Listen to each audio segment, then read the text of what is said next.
Extra is coming up next, and today brought to you by First State Bank. Here is Kevin Mooney. Thank you, Dennis, and good morning, everyone. Yesterday we had Congressman Adrian Smith here, and today Senator Mike Johanns. So we're getting a lot of Washington politics and things going on in Washington over the last couple days. Glad to have you here. Kevin, it's good to be with you. You're kind of being invaded, is what you're saying. Well, a little bit. Yeah, it's a little bit. Great to be here. It's good to see you. Wish I could say I brought rain, but we can yet. really use it. Man, the whole state can use it. We've been 3 weeks on the road, just stop after stop, and every place is dry. I don't think there's a place in the state that hasn't had some degree of drought this year. Pretty tough. Yeah, it is. And so hopefully, and the key will be getting rain and getting something this winter. Because if we don't, then we're really in trouble because we won't have the water supply. So we'll see. Yeah, we'll see. We need snow. How do you like that? If it snows like crazy this winter, people will be calling and saying, right. What was he thinking, But we need it. We desperately need it. Yeah, we do. All right, so let's talk about things going on in Washington. I talked to the congressman yesterday about this livestock assistance measure that they got done in the House right before they left. The Senate left without doing anything on livestock assistance, although you did tell me outside there is some livestock assistance in the farm bill that you passed in the Senate, but you guys probably could have done a little bit more, you think, before you left? No doubt about it. The farm bill that has now passed the Senate, it's out of committee, it passed on the floor, got 64 votes, took care of these issues. The House continues to work on their farm bill, and sometime between now and the end of the year, I'd really like to see it get done. It needs to be done. But in view of the fact that they were still working on the farm bill, what they decided to do was take this piece of it, livestock assistance, and I think there's three or four other programs that didn't have funding. They were only funded through 4 out of the 5 years of the farm bill. So they ran out of funding last September, I think it was. And so the House said, well, look, we'll solve that problem. We'll put funding in place. They did. It was paid for. They cut some other programs to come up with the money. My attitude was the Senate should have taken that up before we adjourned for this August work period. But it didn't happen. Senator Reed of Nevada decided not to do it. And, here's what I'd say. If somebody has a claim, go ahead and file the claim. I'm confident in saying the money's going to be put into that program. I just wish it would have been done before we left. Yeah.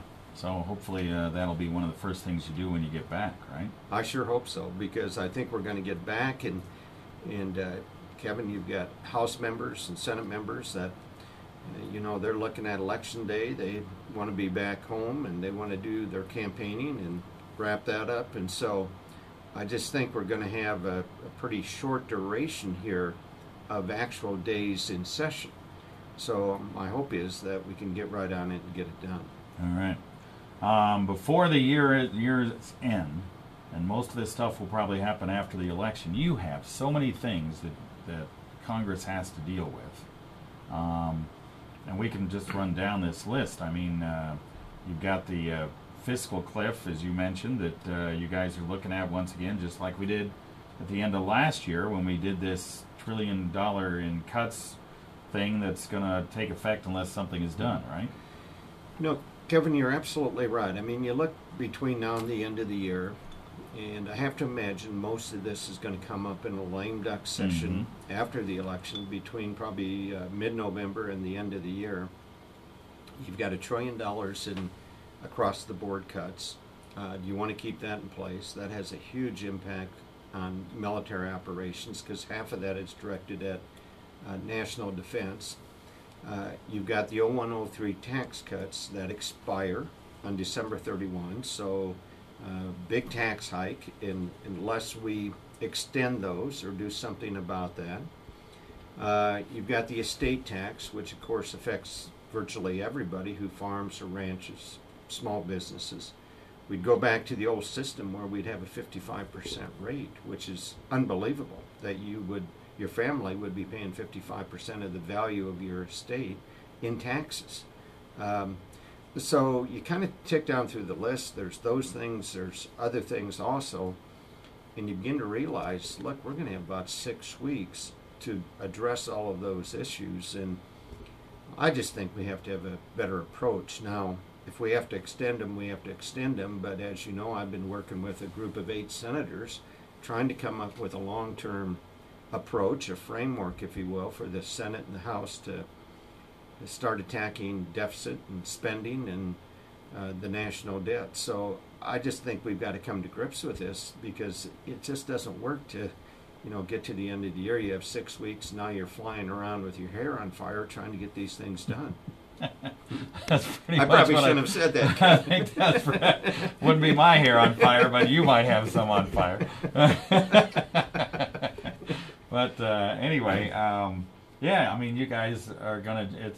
And lame duck session. I mean, how many of if somebody got defeated, are they going to be all excited about doing some of this work? Well, that's the problem with lame duck session. You have people voting that aren't going to be back in January. And that's going to happen on the House side. It's going to happen on the Senate side. You've got people who were just elected who are saying, wait, I'm chomping at the bit. I want to get in there and I want to cast my votes. What are you doing? Why are you doing all these things before I'm sworn in? So I don't like lame ducks, but I'm recognizing that, look, these things aren't likely to get done by mid-November, and guess what? I think we're going to have a lame duck session. Yeah. You mentioned this group of 8 that you're on, and you guys meet every so often, and you talk about trying to get this large framework. Discuss, because you guys are using something that many people probably don't realize, the SimpsonBowles plan that was out there. Boy, how long ago was that? 10 years ago, maybe? No, it's been a year and a half, maybe. Oh, was it? Fairly Okay. recent. All Fairly right. recent plan. All right. So, All right. I was thinking back when Senator Simpson was in Congress, but that would have been 10 years ago. yeah, that would have been 10 years ago. But nevertheless, kind of explain what the SimpsonBowles plan would do, and why you guys like that as the framework for getting something done. There were a group of people led by Senator Simpson and Bowles, former senators, and they sat down, they started working through entitlement reform, tax reform, just coming to grips with the budget and trying to put a plan in place that would put us on a more sustainable economic course. They came up with a recommendation about a year and a half ago, thereabouts, called the SimpsonBowles plan, or Bowles-Simpson, however you want to describe it. Pretty good plan. I'm not saying it's a perfect plan, but there were a group of us who said there's enough good here that we don't want this to die. We want to start working toward putting these concepts into legislative language, and let's see if we can get something that would get sufficient votes in the Senate and the House, and maybe even the presidential signature. So we've been working, started with 6 members. 2 new members were added, myself and Michael Bennett out of Colorado. And we meet about once a week when we're in session. And we just literally kind of slug our way through, what do you do about entitlements? What do you do about the tax code? And again, the whole approach here is to come up with a sustainable economic approach using SimpsonBowles as the framework. And the whole idea is that was a good enough plan that it gives us a great start. And it is. It's a pretty good plan. Not perfect. There's things that probably everybody could look at and say, well, I don't like this and I don't like that. But I think it's an approach that gives us an opportunity, hopefully, to get some consensus in Washington, which we desperately need.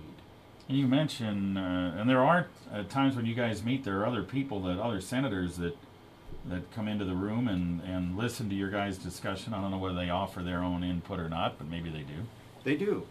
It's amazing to me. People ask, well, 8 senators, how's that going to ever amount to anything? But we have a number of meetings where we just literally invite every senator.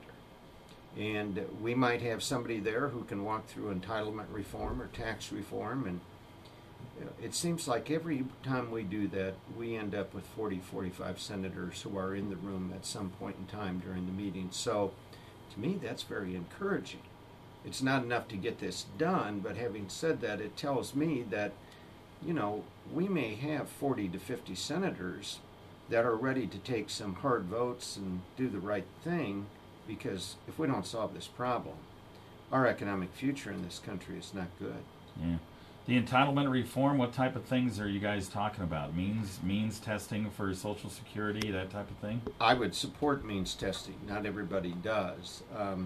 We've been looking at the cost of living. You know, we have a certain formula. There's some economic argument. There's some economists that say, hey, this formula would work better than the one you're using. So we've been looking at that.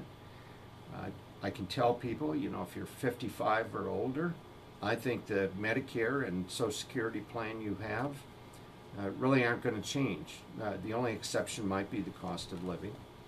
But if you're younger and you're worried, are these programs going to be there for me?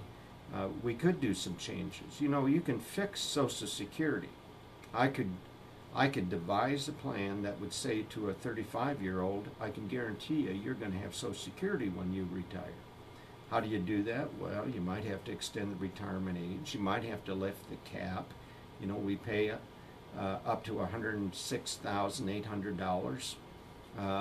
So if we earn over that, we don't pay a payroll tax on it. Now, some would push back and say, but Mike, I don't want you to do that because that will raise my taxes. But having said that, my attitude is this, and it kind of comes from our ethic here in Nebraska. If you want something, then you need to figure out how to pay for it. And if you can't pay for it, then you don't get it, right? I mean, that's how we do our state budget. We don't borrow money in this state. We don't owe anybody any money. So, you know, when I was governor and I submitted a budget, it was balanced, it was paid for, and I didn't borrow money to do it. And yes, people didn't get everything they wanted. It's just the nature of the beast, you know. So I just think there's a lot of things we can do here. And I think people, more than anything, just want us to tell them the truth as to how we get there and what some of the possibilities are. And then I think we have to make some votes and do the right thing. Yeah, and get it going and get toward solving it. Right? Exactly. That's the way I feel about it. Okay. One other quick thing, because we're running out of time on these Bush tax cuts. If they're not extended, people would have probably about a $2,000 a year tax increase. But there is probably one of those taxes that is tax cuts that's going to go away, and that's the payroll tax cut, more than likely. And that'd be about $1,000 for most people, right? A couple of years ago, these were not a part of the original Bush tax cuts. A couple of years ago, the thought was, well, let's reduce the payroll tax by half. And so that was done. I have to tell you, Kevin, I'm not enamored with that policy. And the last time I voted against it because it takes money out of the Social Security fund, which we shouldn't be doing. That's, if anything, we should be strengthening that, not weakening that. But I do think that that's probably going to expire. So you're going to see some impact there. And I doubt that that gets extended this year. All right. Thanks for coming in. Appreciate it. Always a pleasure. You bet. You're welcome anytime. All right, back to you, Dan.